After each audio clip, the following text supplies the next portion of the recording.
नमस्कार, मी डॉक्टर समाधान काळे. डॉक्टर समाधान काळे या यूट्यूब चॅनलमध्ये आपले सर्वांचे स्वागत करीत आहे. आजचा विषय आहे रक्तातील कोलेस्ट्रॉल वाढणे. कोलेस्ट्रॉल हा पिवळ्या रंगाचा एक स्निग्ध पदार्थ असून तो शरीराला आवश्यक असा घटक आहे. पण आवश्यक असला तरी त्यामुळे हृदयरोग होतो, म्हणून कोलेस्ट्रॉल खूप प्रसिद्ध आहे. कोलेस्ट्रॉलचे रक्तातील प्रमाण वाढले तर हृदयरोग, अर्धांगवात किंवा उच्च रक्तदाब होण्याची शक्यता जास्त असते. प्रत्येक पेशीचे बाह्य आवरण तयार करण्यासाठी कोलेस्ट्रॉलची गरज असते. बाईल या पाचक रसामध्ये कोलेस्ट्रॉल हा मुख्य घटक असतो. मज्जातंतूचे बाह्य आवरण कोलेस्ट्रॉलचे असते. इस्ट्रोजन आणि अँड्रोजन या लैंगिक हार्मोनमध्ये कोलेस्ट्रॉल असते.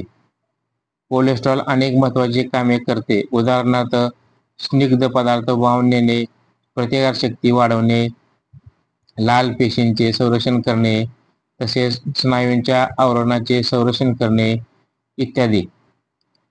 शरीरामध्ये कोलेस्ट्रॉल यकृतामध्ये तयार होते, परंतु 20 ते 30% कोलेस्ट्रॉल आहारामधून येते. बाईल या पाचक रसामधील कोलेस्ट्रॉल अन्नाचे पचन होताना आहारातील कोलेस्ट्रॉलमध्ये मिसळते, म्हणून पचनानंतर शोषण झालेल्या कोलेस्ट्रॉलचे प्रमाण 40 ते 50% असते. जास्त झालेले कोलेस्ट्रॉल मळ आणि मूत्र यांच्या विसर्जनातून बाहेर जाते. कोलेस्ट्रॉलचे रक्तातील प्रमाण 100 मिलीमध्ये 150 ते 200 मिलीग्राम असते. रक्तवाहिन्या काठिण्य असेल म्हणजे अथेरोस्क्लेरोसिस असेल तर हे प्रमाण 250 मिलीग्राम पेक्षा पण जास्त असते.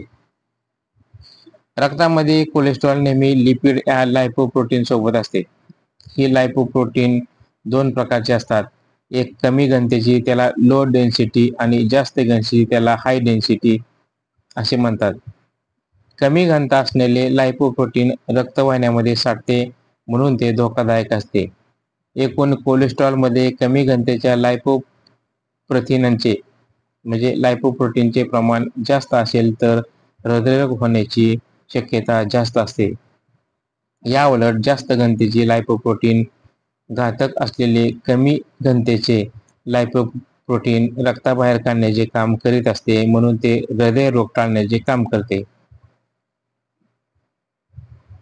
साबणासारखा दिसणारा हा पिवळा पदार्थ प्रथम वेगळा काढला. संशोधन वर्षापूर्वीच प्रसिद्ध झाले आहे. त्यामुळे असे सांगितले की रक्तामधील कोलेस्ट्रॉलच्या प्रमाणाचा हृदयरोगाशी सरळ संबंध असतो आणि रक्तातील कोलेस्ट्रॉलचे प्रमाण कमी केले तर हृदयरोगाची शक्यता कमी असते. कोलेस्ट्रॉलचे रक्तातील प्रमाण 1% घटले तर हृदयरोगाची शक्यता 2% घटते. तर आता कोलेस्ट्रॉल वाढण्याची कारणं काय आहेत? तळलेले पदार्थ जास्त खाणे, दुधाचे पदार्थ, दूध जास्त प्रमाणात घेणे, तूप, लोणी, साय जास्त खाणे, मैदा, साखर, केक, पेस्ट्री, बिस्किटे, चीज, आईस्क्रीम तसेच मांसाहार, मासे, अंडी इत्यादी पदार्थ जास्त खाणे यामुळे कोलेस्ट्रॉल वाढते. दारू आणि धूम्रपान यामुळे सुद्धा कोलेस्ट्रॉल वाढते. मानसिक तणावामुळे कोलेस्ट्रॉल वाढते आणि ॲड्रिनल आणि कॉर्टिसोन या हार्मोनचे प्रमाण वाढते. त्यामुळे स्निग्ध पदार्थाची चयापचय क्रिया वाढते. उच्च पदावरची माणसे आक्रमक असतात.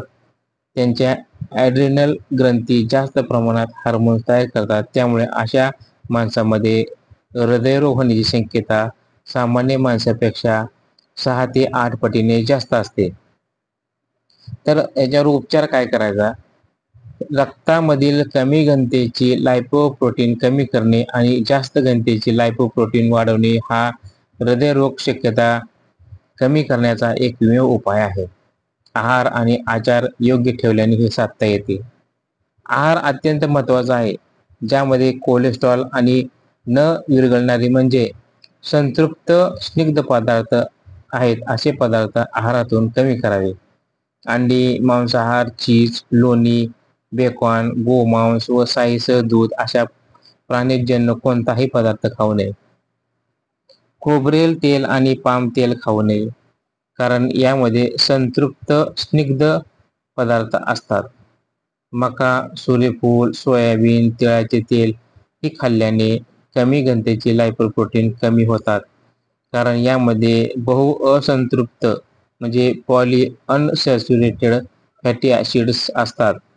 बदाम तेल आणि शेंगदाणा तेल यामध्ये एकल असंतृप्त म्हणजे मोनोसॅच्युरेटेड फॅटी ॲसिड असतात.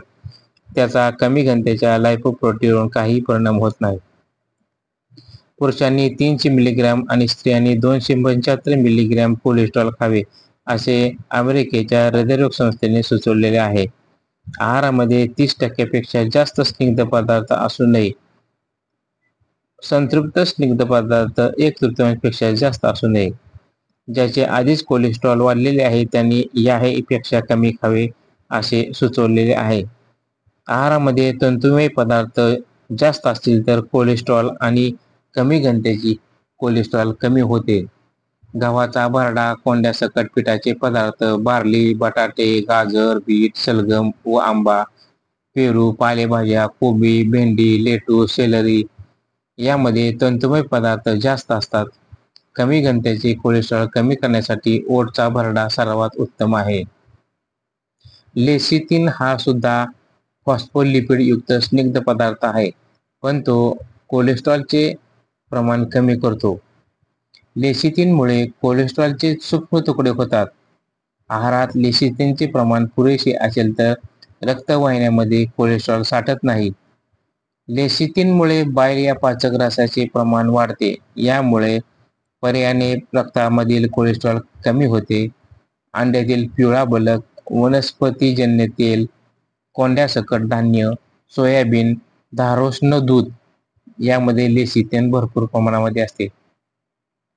गव्हाचा भरडा, यीस्ट यामध्ये व्हिटॅमिन B6, कोलिन आणि इनोसिडा, यीस्ट यामध्ये व्हिटॅमिन B6, कोलिन आणि इनोसिटॉल ही जीवनसत्वे असतात. ती सुद्धा कोलेस्ट्रॉल कमी करतात. ई जीवनसत्व रक्तातील लेसिथिन वाढवते व आवश्यक अशा स्निग्ध आम्लाचे ज्वलन होऊ देत नाही. पर्यायाने कोलेस्ट्रॉल वाढू देत नाही. ज्यांचे रक्तातील कोलेस्ट्रॉल वाढलेले आहे त्यांनी दिवसातून 8 ते 10 वेळा पाणी प्यायला पाहिजे. त्यामुळे मूत्रपिंड आणि त्वचा यामधून टाकाऊ पदार्थ बाहेर पडायला मदत होते आणि पर्यायाने कोलेस्ट्रॉल सुद्धा बाहेर पडते. कोलेस्ट्रॉल कमी करण्यासाठी आणि जास्त घनतेची लायपोप्रोटीन वाढवण्यासाठी व्यायाम करणे आवश्यक आहे. व्यायामामुळे रक्ताभिसरण सुधारते. जॉगिंग, भरभर चालणे, पोहणे, सायकल चालवणे, बॅडमिंटन खेळणे हे उत्तम व्यायाम आहेत. योगासनामुळे तैलग्रंथीच्या कार्याला चालना मिळते आणि स्नायूंमधील जास्तीचे कोलेस्ट्रॉल बाहेर पडायला मदत होते. अर्धमत्स्यद्रासन, शलभासन, पद्मासन, वज्रासन ही आसने कोलेस्ट्रॉल कमी करण्यासाठी चांगली आहेत. जलचिकित्सा सुद्धा कोलेस्ट्रॉल कमी करण्यासाठी उपयुक्त आहे. थंड पाण्याचे कटी स्नान रोज 10 मिनिटे दिवसातून 2 वेळा करावे. उच्च रक्तदाबासाठी बाष्प स्नान उपयुक्त आहे. पोटावर मातीचा लेप दिल्याने अन्नाचे पचन चांगले होते. यामुळे यकृताचे कार्य सुधारते, पचन कार्य सुरळीत होते आणि मूत्रपिंडाला चालना मिळते. शिवाय आतड्यांची हालचाल योग्य होऊन मल विसर्जन सुलभ होते. तर ही माहिती कशी वाटली? लाईक करा, सबस्क्राईब करा, शेअर करा. धन्यवाद.